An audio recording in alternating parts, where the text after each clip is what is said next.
Knjižnica Medvode že vrsto let skrbi, da otroci vstopajo v svet zgodb skozi pravljične urice, namenjene najmlajšim od 4. leta naprej. Na pustni torek je bil pripovedovalec prav poseben gost, Medvoščan in mladinski pisatelj Ambrož Kvartič, ki je otrokom približal moč besede in domišljije. Knjižnica pa za domišljijo ne skrbi le pri najmlajših, temveč številnimi dogodki, delavnicami in potopisnimi večeri bogati tudi odrasle in družine. Pravljica ni le zgodba za lahko noč, ampak prostor, kjer otrok prvič sreča domišljijo, strah, pogum in upanje. Skozi pripovedovanje se uči poslušati, razumeti in čutiti, hkrati pa bogati besedni zaklad in razvija svojo ustvarjalnost. Pravljične urice zato niso le prijetno druženje, temveč pomemben del otrokovega razvoja, saj ob zgodbah krepi koncentracijo, spoznava vrednote, kot so prijateljstvo, poštenost in sočutje, ter na varen način predeluje lastna čustva in izkušnje. O tem, kako pomembno je pripovedovanje pravljic, nam je povedal mladinski pisatelj in Medvoščan Ambrož Kvartič. Dokler jim pripovedujemo, dokler jim beremo, dokler jim predstavljamo možnost branja, pripovedovanja in stika z pravljičnim gradivom, takrat smo naredili vse, zato ker potem pravljice naredijo vse same od sebe. Se pravi, predstavijo neke nauke, predstavijo neke življenjske usode, morda kaj se lahko zgodi, učijo empatijo, ker čez vse to gredo liki v pravljicah.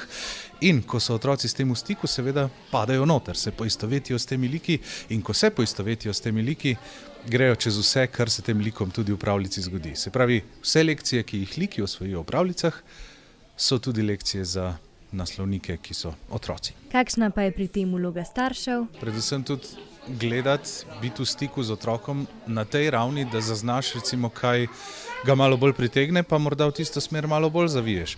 Ali pa če mu kaj res ni všeč, da pade v neko stisko, da pač greš nekam drugam, se posvetiš kakemu drugemu liku. Se pravi, tudi pripovedovanje in predvsem pripovedovanje je tak dialoški umetniški žanr, kar pomeni, da se pripovedovalec vedno mora odzivati na publiko v dvorani ali pa na nekoga, ki ga ima zvečer v postelji tik pred spanjem. Kar seveda pomeni, da če to upoštevamo, potem bo tudi pripoved lepo stekla, tudi podala nekaj, kar mora podati in nenazadnje ustvarila nekega novega bralca, poslušalca in pripovedovalca nenazadnje. Na pustni torek so se lahko otroci torej našemili tudi v pravljične like. Kakšne zgodbe in like pa ima najraje Kvartič? Jaz imam zelo rad humor, nasplošno. Ne pišem samo pravljic, tudi pesmice predvsem in tam je polno besednih iger in humorja. Zelo rad pa dam svoje like skozi različne, na eni strani smešne, na drugi strani pa je take preizkušnje, da se kar malo zamisliš, kako bo pa to mu uspelo, kako bo pa to premagal in potem, ko mu premaga, je olajšanje še toliko večje. To me kar pritegne, tudi kadar berem dela drugih, ne samo svoje. V knjižnici Medvode pripovedovanje pravljic poteka že vrsto let. Vsak torek ob 17. uri od oktobra do konca maja.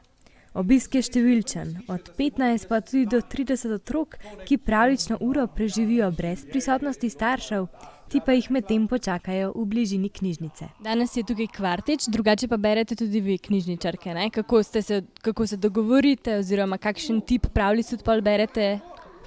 V bistvu knjižničarke se izmenjujemo, pripovedujemo pravljice, čist tako, no. Tipi pravljic so pa tako zelo mešani, od ljudskih do tudi kakšnih avtorskih. V knjižnici pa je prostor prav za vsakega. Lepo vabim tudi na reciklarnico, to je družinska ustvarjalna delavnica, ki poteka vsako drugo sredo v mesecu ob 5. z gospo Barbaro Bališ-Markovič. Vabljene so v bistvu družine, otroci, starši, da skupaj ustvarjajo in se imajo fino. Rada bi povabila tudi vse odrasle na druženje ob knjigi z gospod Cvetko Sokolov. To pa poteka vsako zadnjo sredo v mesecu ob 7:30 zvečer. Torej druženje ob knjigi, pogovor. Gostijo tudi potopisna predavanja in številne druge dogodke, s katerimi dokazujejo, da je knjižnica prostor srečevanja, učenja in navdiha za vse generacije. Več o sprotnem dogajanju pa na njihovi spletni strani.